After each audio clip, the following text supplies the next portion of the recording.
നമസ്കാരം. ഭൂമികയുടെ പുതിയൊരു എപ്പിസോഡിലേക്ക് എല്ലാവർക്കും സ്വാഗതം. പതിവ് കൃഷിരീതികളിൽ നിന്നും മാറി ചിന്തിക്കാൻ ധൈര്യം കാണിച്ച ഒരു യുവ കർഷകൻ പരമ്പരാഗത രീതികൾ വിട്ട് പച്ച ഞണ്ടുകളുടെ കൃഷിയിലിറങ്ങി അതിൽ മികച്ച വിജയം കൈവരിക്കാൻ ഒരുങ്ങുകയാണ് തൃക്കരിപ്പൂരിലുള്ള ഷിബിൻ.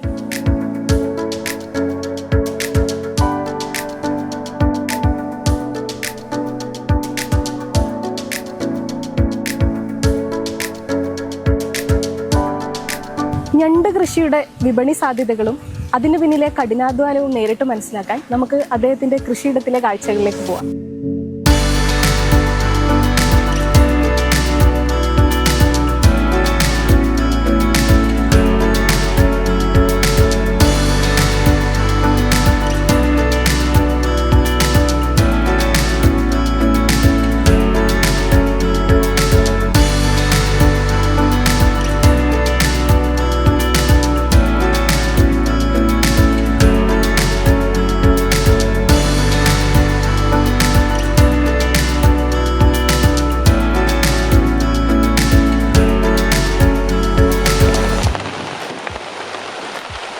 ഞണ്ടുകൾക്ക് കൊടുക്കുന്ന ഭക്ഷണത്തിന്റെ ഗുണനിലവാരം അതിന്റെ രുചിയെയും വളർച്ചയെയും എങ്ങനെയാണ് ബാധിക്കുന്നത്? ഞാനിവിടെ ചെയ്യുന്നത് ഞണ്ട് വളർത്തലല്ല, മഡ് ക്രാബ് ഫാറ്റിംഗ് എന്ന് പറയും. അതായത് വാട്ടർ ക്രാബ്സ് ഉറപ്പിക്കുന്ന രീതിയാണ് ഞാനിവിടെ ചെയ്യുന്നത്. അപ്പോൾ ഇതിൻ്റെ പ്രധാനപ്പെട്ട മെയിനായിട്ട് ചെയ്യേണ്ട ഒരു സംഭവം തന്നെയാണ് ഭക്ഷണം കൃത്യമായിട്ട് കൊടുത്താൽ മാത്രമേ അത് ടൈമിൽ ഞണ്ട് ഉറക്കുന്ന പ്രോസസ്സ് എന്തായാലും നടക്കുകയുള്ളൂ. ഇപ്പോൾ നമ്മൾ ഒരു ഞണ്ടിന് ഭക്ഷണം കൊടുക്കൽ ശാസ്ത്രീയമായിട്ട് കൊടുക്കൽ വെച്ചാൽ അതിൻ്റെ ബോഡി വെയ്റ്റിൻ്റെ 10% ഇതിൻ്റെ ഭക്ഷണം കൊടുക്കൽ. ഇപ്പോൾ 1 കിലോയിലുള്ള ഒരു ഞണ്ടാണെങ്കിൽ 100 ഗ്രാമാണ് ഒരു ദിവസം തീറ്റയായിട്ട് കൊടുക്കൽ. അത് നമ്മൾ ഫ്രഷ് മത്സ്യം തന്നെയാണ് കൊടുക്കൽ. ഞാൻ മാർക്കറ്റിൽ പോയിട്ട് അങ്ങനെ വാങ്ങിയിട്ട് കൊടുക്കലില്ല. ഞാൻ അടുത്തുള്ള ഹാർബറുണ്ട്, മടക്കര ഹാർബറുണ്ട്, അവിടെ നിന്ന് നേരിട്ടെടുത്തിട്ടാണ് ഇതിന് ഭക്ഷണമായിട്ട് കൊടുക്കൽ. മെയിനായിട്ട് കൊടുക്കൽ മത്തിയാണ് മെയിനായിട്ട് കൊടുക്കൽ.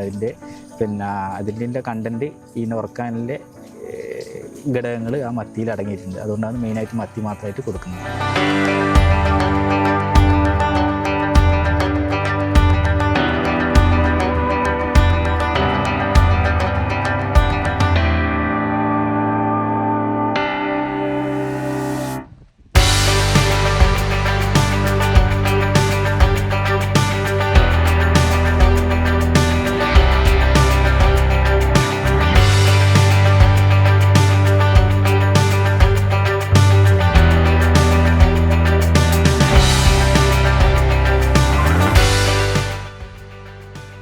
ഈ ഒരു ഞണ്ട് കൃഷിയിലേക്ക് തിരിയാനുള്ള ഒരു കാരണം എന്തായിരുന്നു? അതുപോലെ ഇതിനെക്കുറിച്ച് കൂടുതലായിട്ട് പഠിക്കണം എന്ന് തോന്നാനിടയായിട്ടുള്ളൊരു സിറ്റുവേഷൻ എന്തായിരുന്നു?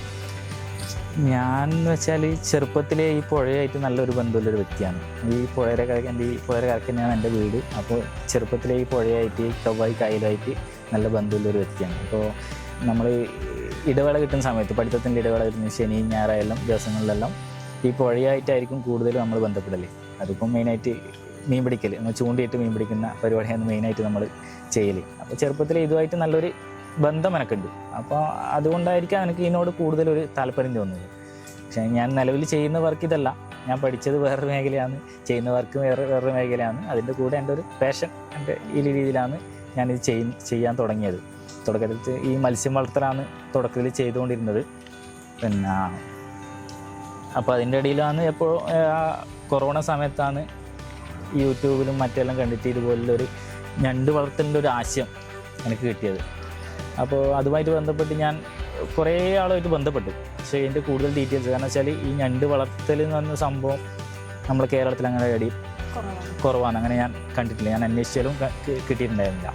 അപ്പോൾ ഞാൻ കുറേ അന്വേഷിച്ചാൽ ഈ ആന്ധ്രാപ്രദേശിൽ ഈ സംഭവങ്ങൾ, ഈ ഞണ്ട് വളർത്തൽ ഇതുപോലെ ബോക്സുകളിലും അതുപോലെ കുളങ്ങളിലും ഞണ്ട് വളർത്തുന്നതായിട്ട് ഞാൻ എൻ്റെ ശ്രദ്ധയിൽപ്പെട്ടത്. അപ്പോൾ ഞാൻ യൂട്യൂബിലും അതുപോലെ നെറ്റിലും കുറേ സെർച്ച് ചെയ്തതിന് ശേഷം ഒരു വ്യക്തിനെ എനിക്ക് കോൺടാക്റ്റ് കിട്ടി.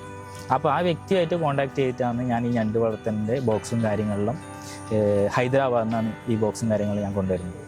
കാലാവസ്ഥയിൽ ഉണ്ടാകുന്ന മാറ്റങ്ങളുണ്ടല്ലോ, അത് ഏത് രീതിയിലാണ് ഈ ഒരു കൃഷിയെ ബാധിക്കുക? കാലാവസ്ഥ എന്ന് പറയുമ്പോൾ ഈ ജലത്തിൻ്റെ ക്വാളിറ്റി മെയിൻ ഒരു ഘടകമാണ് ഈ ഞണ്ട് ഫാറ്റനിങ്ങിന് മെയിനായിട്ട് ചെയ്യുന്നത്. അപ്പോൾ നല്ല വെള്ളത്തിൽ, അതായത് ശുദ്ധജലത്തിൽ ഒരു കാരണവശാലും ഈ ഞണ്ട് വളർത്താൻ പറ്റില്ല.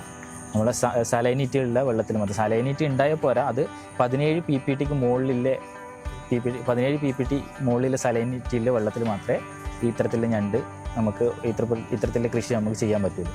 അപ്പോൾ നമ്മളെ ഈ കേരളത്തിൽ നമ്മൾ ഈടിയുള്ള കാലാവസ്ഥ വെച്ചിട്ട് ജൂൺ മുതൽ നവംബർ വരെ നമ്മൾ ഈടിയുള്ള വെള്ളത്തിൻ്റെ സലൈനിറ്റി വളരെ കുറവായിരിക്കും. അപ്പോൾ ആ സമയത്ത് ഞാൻ ഈ കൃഷി ചെയ്യില്ല. നിലവിലിപ്പം ജൂൺ മാസം, നിലവിൽ ഞാൻ 1 മാസം മുന്നേ ഞാൻ വാട്ടർ ഞണ്ട് എടുക്കുന്നത് സ്റ്റോപ്പ് ചെയ്തു. നിലവിലിപ്പോൾ സ്റ്റോക്കിൽ ഞണ്ട് മാത്രമേ ഇവിടെയുള്ളൂ. അത് ആവുന്ന മുതൽക്ക് മാർക്കറ്റിലെത്തിക്കും. അപ്പോൾ നിലവിൽ പുതിയ സ്റ്റോക്ക് ഞാൻ എടുക്കുന്നില്ല. അപ്പോൾ ഈ ജൂണിൽ സ്റ്റോപ്പ് ചെയ്ത് കഴിഞ്ഞാൽ പിന്നെ നവംബറിൽ മാത്രമേ, ഒക്ടോബർ നവംബർ ആ സമയത്ത് മാത്രമേ വീണ്ടും റീസ്റ്റാർട്ട് ചെയ്യുന്നുള്ളൂ. ഈ നവംബർ മുതൽ ജൂൺ വരെയാണ് മെയിനായിട്ട് സീസൺ ചെയ്യുന്നത്.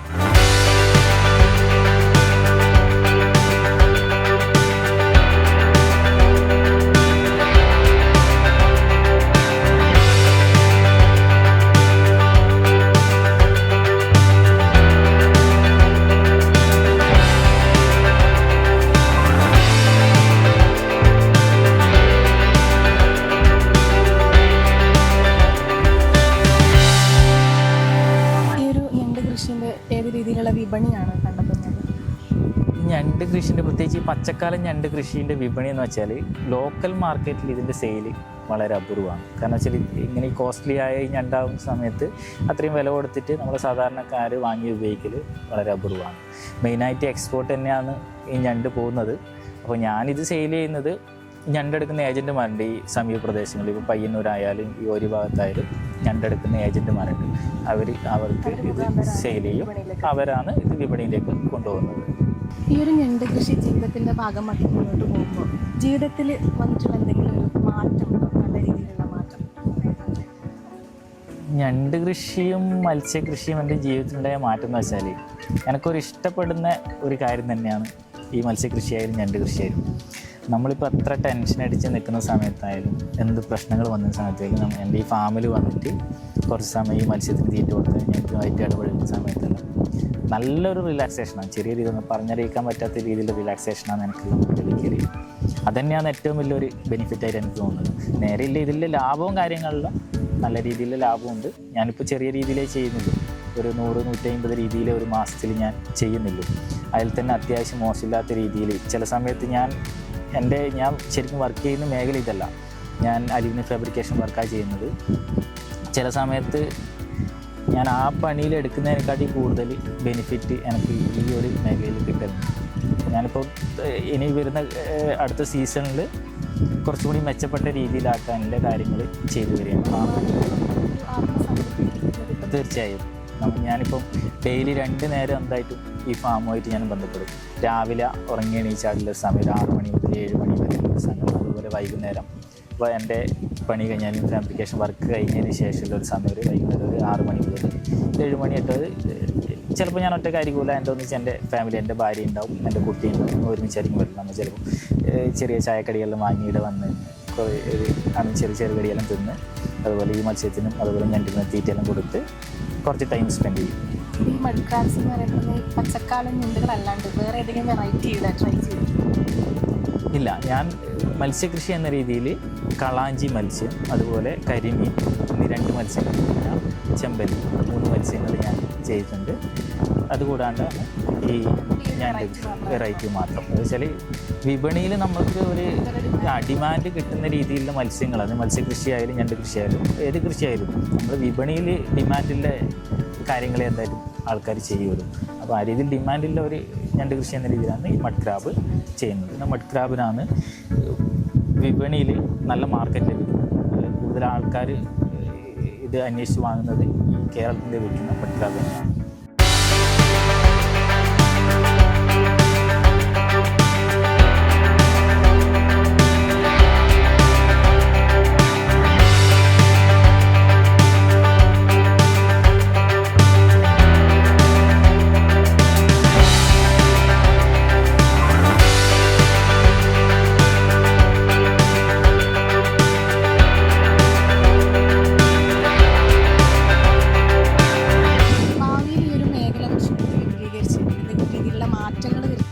ആഗ്രഹമുണ്ടോ?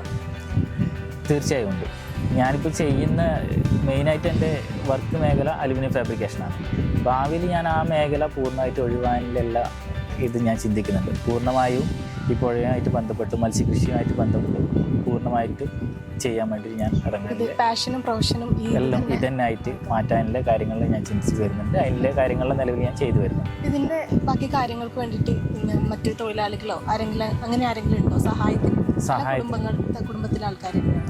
എൻ്റെ ഫാമിലി ആയാലും എൻ്റെ നാട്ടുകാരായാലും ഇതിനോട് നല്ല സപ്പോർട്ടാണ്. എല്ലാ രീതിയിലും നല്ലൊരു സപ്പോർട്ടുള്ള ആൾക്കാരാണ് നമ്മുടെ ഇടയിലെ നാട്ടുകാരായാലും എൻ്റെ ഫാമിലി ആയാലും എൻ്റെ ഭാര്യ ആയാലും എല്ലാവരും നല്ല രീതിയിൽ സപ്പോർട്ട് തന്നെയാണ് ഇതിനോടുള്ളത്. അതുപോലെ തന്നെ ഈ ഫിഷറീസ് ഡിപ്പാർട്ട്മെൻറ്റ് നമ്മളിപ്പോൾ തൃക്കരിപ്പൂർ ഫിഷറീസ് ഓഫീസറുണ്ട്, ഐശ്വര്യ മാഡുണ്ട്. അവിടെ ഐശ്വര്യ മാഡായാലും പിന്നെ ഷിബിന മാഡായാലും അതുപോലെ നമ്മളെ ഇതിൻ്റെ പ്രൊമോട്ടർമാരുണ്ട്.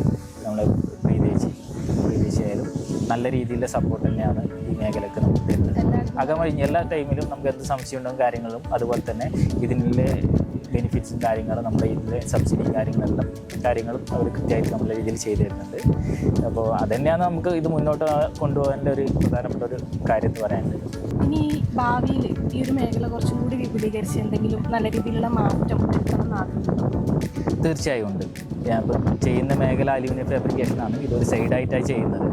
അപ്പോൾ ഭാവിയിൽ പൂർണ്ണമായും അലുമിനിയം ഫാബ്രിക്കേഷൻ മേഖല ഒഴിവാക്കിക്കൊണ്ട് പൂർണ്ണമായും ഈ മേഖലയിൽ തന്നെ ടൈമായിട്ട് ചെയ്യുന്ന ആളുകളുണ്ട്. ഞാൻ മാത്രമല്ല, എൻ്റെ സുഹൃത്തുണ്ട്, ജതീഷ് എന്നാണ് അവർ പേര്. അപ്പോൾ അവർ നിലവിലൊരു ക്യാൻസറിൻ്റെ ഒരു പ്രശ്നം കാരണം ട്രീറ്റ്മെൻറ്റാണ് ഉള്ളത്. അതുകൊണ്ടാണ് ഇപ്പം ഈ ഒരു പരിപാടിയിലൊന്നും കാണാത്തത്. അപ്പോൾ പൂർണ്ണമായിട്ട് ഞാൻ തന്നെ ഇത് ചെയ്യുന്നുണ്ട്. അദ്ദേഹം റെസ്റ്റാണ് ഉള്ളത്. അപ്പോൾ ഭാവിയിൽ നല്ല രീതിയിൽ ഇത് ഫുൾ ടൈമായിട്ട് എനിക്കും മാത്രമല്ല അദ്ദേഹത്തിനും ഫുൾ ടൈമായിട്ട് കുറച്ചും കൂടി വിപുലീകരിച്ചിട്ട് മത്സ്യവും അതുപോലെ ഞണ്ടും കുറച്ചും കൂടി വിപുലീകരിച്ചിട്ട് ഒരു 10, 100, 150 ആണ് ഒരു മാസം ചെയ്യൽ. അതൊരു 500, 1000 എണ്ണം ആക്കിയിട്ട് ഇൻക്രീസ് ചെയ്തിട്ട് ഫുൾ ടൈം ഈ മേഖലയിൽ തന്നെ ചെയ്യുന്നതിൻ്റെ കൺസെപ്റ്റാണ്. അതിൻ്റെ സാങ്കേതിക കാര്യങ്ങളൊക്കെ നിലവിൽ കുറച്ചായിട്ട് ചെയ്തു വരുന്നുണ്ട്. പച്ചക്കാലം ഞണ്ടുകളാണ് ഇവിടെ കൃഷി ചെയ്യുന്നത്. അപ്പം അതിന് വിപണിയിൽ കൂടുതൽ ഡിമാൻഡ് ഉള്ളത് കാരണമാണ് അത് തിരഞ്ഞെടുത്തതെന്ന് പറഞ്ഞു. അപ്പോൾ എന്തുകൊണ്ടായിരിക്കും ഇപ്പോൾ വിദേശത്തൊക്കെയാണ് ഇതിന് കൂടുതൽ ഡിമാൻഡ് ഉള്ളത്? അപ്പം അതിൻ്റെ എന്തെങ്കിലും പ്രത്യേകത ഉണ്ടോ ഈ ഒരു വെറൈറ്റിക്ക്? ഈ പച്ചക്കാലം ഞണ്ടിൻ്റെ ഇറച്ചിക്ക് പ്രത്യേക ഔഷധ ഗുണം അടക്കം ഉള്ളതായിട്ട് പറയുന്നുണ്ട്. അതുകൊണ്ടായിരിക്കാം ഇതിന് അത്രത്തോളം മൂല്യം അവർ കണക്കാക്കുന്നത്. അപ്പോൾ അതുകൊണ്ടായിരിക്കും ഇതിൻ്റെ മാർക്കറ്റ് കൂടുന്നതല്ലാണ്ട് കുറയുന്നില്ല. ഞാനിത് 2020 തുടങ്ങുന്ന സമയത്ത് ഇപ്പോൾ 1 കിലോന് ഞണ്ട് ഞാൻ 3000 രൂപകൾ നിലവിൽ മാർക്കറ്റ് പറഞ്ഞിട്ട്, ഞാൻ 2020 തുടങ്ങുന്ന സമയത്ത് 1800 രൂപ എങ്ങനെ ഉണ്ടായിരുന്നു. 1800 രൂപ ഉണ്ടായ പച്ചക്കാലം ഞണ്ടിന് നിലവിൽ 1 കിലോയിൽ ഒരു ഞണ്ട് നിലവിൽ 3000 രൂപകളായി. ഇനി വർഷം കഴിയുന്നവർ ഇത് റേറ്റ് കൂടുന്നതല്ലാണ്ട് കുറയുന്നതായിട്ട് ഞാൻ ഇതുവരെ കണ്ടിട്ടില്ല.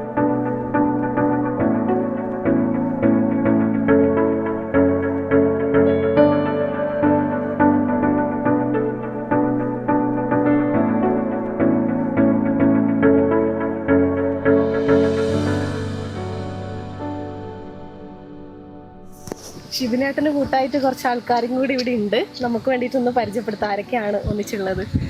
തമ്പാട്ടൻ്റെ മോള് ആദിശ്രീ, ഇതെൻ്റെ മോള് ആവണി. പിന്നെ എൻ്റെ ചെറുപ്പകാലത്തെല്ലാം വെച്ചാൽ ഇവിടെ ഈ മത്സ്യകൃഷി എന്നുള്ള കൺസെപ്റ്റിൽ കല്ലുമ്മക്കായ് കൃഷിയായിരുന്നു ആദ്യമായിട്ട് ഈ പ്രദേശങ്ങളിൽ ഉണ്ടായത്. ഞാൻ ചെറിയ കാലത്ത് പഠിക്കുന്ന സമയത്ത്. അപ്പോൾ ഇവിടെ തുടക്കത്തിൽ കല്ലുമ്മക്കായ് കൃഷിയെ തുടക്കം കുറിച്ചത് ഈ തമ്പാട്ടിനാണ്. ഇവിടെ കല്ലുമ്മക്കായ് കൃഷിക്ക് തുടക്കം കുറിച്ചത്. ഇതൊക്കെ കണ്ടിട്ടാണ് ഞാൻ ചെറുപ്പത്തിലെ വളർന്നു വന്നത്.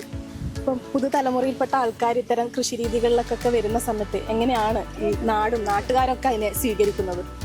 അതിൻ്റെ ഒറ്റ ഉദാഹരണമാണ് നമ്മുടെ ക്ലബ്ബ്. ഏകദേശം ഒരു 100ഓളം മെമ്പർമാരാണ് നമ്മുടെ ക്ലബിനകത്തുള്ളത്. ആ ക്ലബിനകത്ത് ഒരാളും ഈ സംരംഭം തുടങ്ങുമ്പം ഒരാൾ പോലും അതിന് എതിർപ്പ് പറഞ്ഞില്ല. അപ്പം വ്യത്യസ്തമായ മേഖലയില്ലവർ ഉദ്യോഗസ്ഥന്മാരുണ്ട്, പല മേഖലയില്ലവരാണ്. പക്ഷെ എല്ലാവരും ഈ കൂട്ടായ്മയോട് കൂറുപുലർത്തിയത്. അതെന്തുകൊണ്ട് വെച്ചാൽ നമ്മൾ ചെറുപ്പത്തിൽ ഈ പ്രദേശ ആളെല്ലാം നമ്മൾ ചെറുപ്പത്തിൽ ഇതെല്ലാം കുറച്ച് കരയിലെ സ്ഥലമാണ്. അപ്പോൾ നമുക്ക് കറിക്കൊന്നും മീനില്ലെങ്കിൽ നമ്മളെ വളരെ ഇതായിട്ട് ഇവിടെ വന്നിട്ട് മീൻ പിടിച്ച് പോകുന്ന സമയം. ഇന്നിപ്പോൾ അത്ര മീനില്ല, ഞണ്ടായാലും മീനായാലും നമുക്ക് ഇഷ്ടം പോലെ ഭാഗമായിട്ട് നമുക്ക് കിട്ടുന്ന സമയമാണ്. നമ്മൾ ചെറുപ്പകാലത്ത് ശരിക്കും ഇവർക്കറിയാൻ പറ്റില്ല. ഇതെല്ലാം കണ്ടലക്കാടുള്ള സ്ഥലമാണ്, വളരെ ഒരു ദ്വീപിലെ സ്ഥലമാണ്. അങ്ങനെ ഇത് മണ്ണുള്ള സ്ഥലമാണ്. അപ്പോൾ നമ്മൾ വിചാരിച്ചാൽ ഏത് സമയം മീൻ പിടിക്കാൻ പറ്റും. ചൂണ്ടെടുത്ത് പോയാലും നമ്മൾ പറയുന്നത് ചൂണ്ടാ പറയും, അതെടുത്ത് പോയാലും നമുക്ക് ഇഷ്ടംപോലെ മീൻ പിടിച്ച് വരാനുള്ള അവസരം ഉണ്ടായി ഒരു കാലം. അത് അതിൻ്റെ ഭാഗം തന്നെയാണ് നമ്മളെ വീട്ടിൽ എല്ലാവരും കൂട്ടായ്മ ഉണ്ടായത്.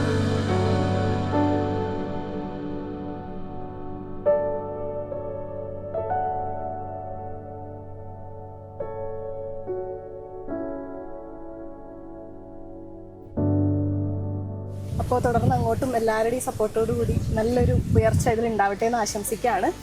അപ്പോൾ ഇത്രയാണ് നമ്മുടെ ഇന്നത്തെ ഭൂമികയുടെ വിശേഷങ്ങൾ. നമുക്ക് മറ്റൊരു എപ്പിസോഡുമായിട്ട് അടുത്ത അധ്യായത്തിൽ വീണ്ടും കാണാം. അതുവരെ എല്ലാവർക്കും നമസ്കാരം.